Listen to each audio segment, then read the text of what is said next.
논문을 준비할 때 제일 먼저 부딪히는 게 뭐냐면 바로 이 분야가 지금까지 어떻게 연구돼 왔지? 하는 질문이에요. 보통은 수십 편 논문을 다운받고 초록 읽고 인용 정리하면서 머릿속에 맥락을 잡으려 하죠. 그런데 그렇게 해도 큰 그림이 잘 안 잡힐 때가 많아요. 마치 숲을 보려는데 나무만 빼곡히 보고 있는 느낌이랄까요? 그런데 AI 기반 시각화 도구를 쓰면 키워드 하나만 던져도 연구의 흐름과 구조가 한눈에 펼쳐져요. 오늘은 그 과정을 제가 직접 경험했던 사례랑 어떻게 활용하면 되는지 같이 얘기해 보려고 해요. 예를 들어 사회과학에서 기후변화 교육이라는 키워드를 던져볼게요. 전통적인 방법이라면 교육학, 환경학, 정책학 논문을 하나씩 찾아서 연관성을 짚어야 했을 거예요. 그런데 리서치 랩업 같은 도구를 쓰면 누가 이 분야에서 핵심 연구자인지, 어떤 논문이 허브 역할을 하는지 네트워크로 바로 보여줘요. 그럼 최근엔 정책 참여 교육 쪽으로 흐름이 이동했구나 같은 흐름이 눈에 들어오죠. 교수님께 보고할 때도 현재 연구 동향은 세 갈래로 정리됩니다 하고 말할 수 있게 되는 거예요. 자연과학에서는 스마트팜 기술을 예로 들어볼게요. 커넥티드 페이퍼즈에 키워드 넣으면 센서 기술, 자동화, 데이터 분석 이렇게 세 갈래로 연구가 확장되는 그림이 뜨죠.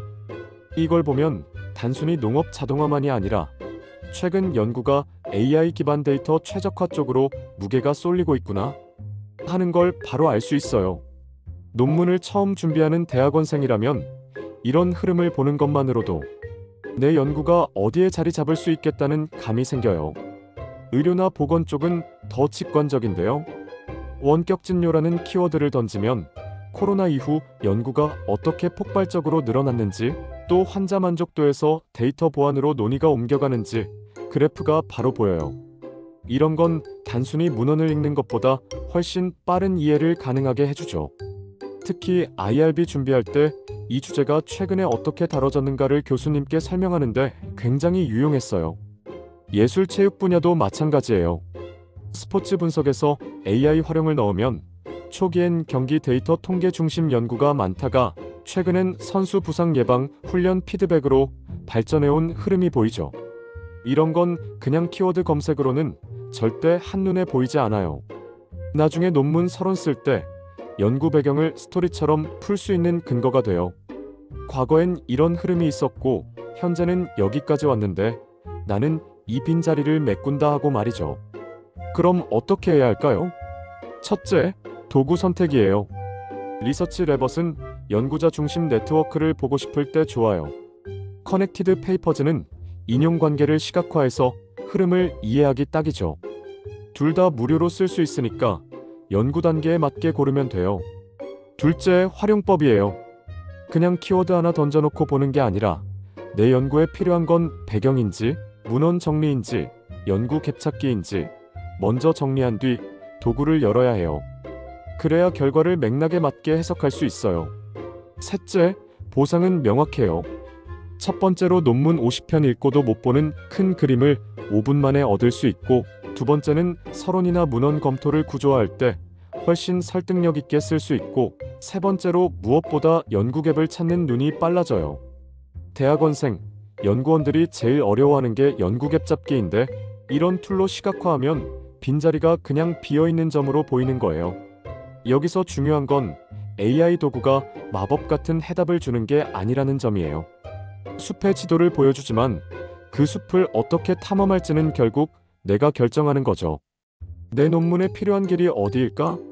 이건 AI가 대신 못해줘요. 그래서 시각화 도구를 사용할 때는 항상 내 연구 질문과 맞닿은 건 뭘까? 라는 필터를 가지고 보라고 말해주고 싶어요.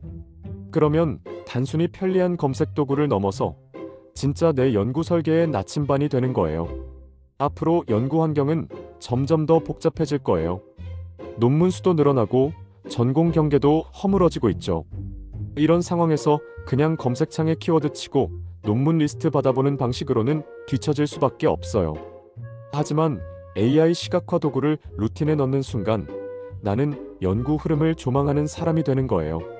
지도 없이 길을 헤매는 게 아니라 지도 들고 탐험하는 거죠. 저와 함께 연구했던 연구원 중 한 명은 처음엔 무조건 PDF 다운받아서 읽는 스타일이었는데 리서치 레벗을 쓰면서 아, 이게 이렇게 연결돼 있네 하면서 눈이 확 트였대요. 그 뒤로는 논문 읽는 속도도 빨라지고 연구 방향도 명확해졌어요. 이런 경험을 여러분도 할 수 있는 거예요. 결론적으로 키워드 하나 던지는 것만으로도 연구의 지도가 생긴다. 이게 오늘의 핵심 메시지예요. 이번 영상에서는 키워드 하나로 연구 흐름을 시각화하는 법을 얘기했는데요. 다음 시간에는 조금 더 깊이 들어가서 전공별로 AI를 어떻게 다르게 활용할 수 있는지 알려드릴 거예요. 사회과학, 자연과학, 의학, 예술, 체육 등 전공마다 최적의 도구와 접근법이 다르거든요. 전공별 AI 접근법, 이것만 알면 된다 편도 꼭 이어서 보세요. 아마 지금 연구를 훨씬 전략적으로 할 수 있는 꿀팁을 얻어가실 수 있을 거예요. 구독과 좋아요, 그리고 알림 설정으로 더 많은 논문 작성 팁을 알아보세요.